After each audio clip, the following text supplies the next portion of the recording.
Hello everyone, आज हम पढ़ेंगे फ्यूडलिज्म।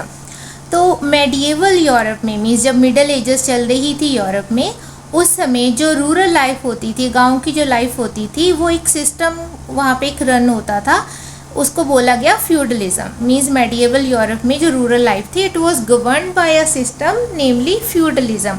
तो फ्यूडलिज्म में क्या होता था, जो राजा लोग होते थे वो अपने नोबलमैन को, बिशप्स को क्या करते थे, बड़े बड़े लैंड पोर्शंस गिफ्ट में दे देते थे।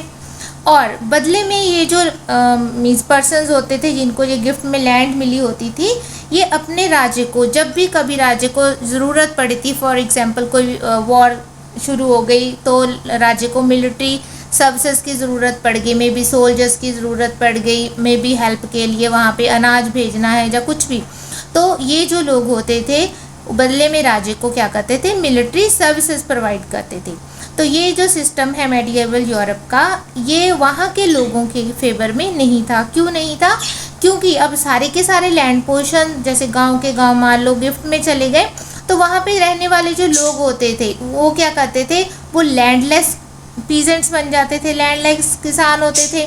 उनका काम क्या है, उस लैंड के ऊपर जो बिशप्स को मिली हुई है, नोबलमैन को मिली हुई है, उस लैंड के ऊपर उन्होंने खेती करनी है, सारे का सारा काम उन्होंने करना है।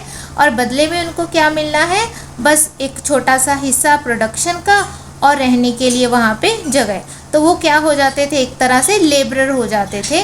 तो फ्यूडलिज्म को प्रोग्रेस के लिए रास्ते का रोड़ा भी माना जाता था।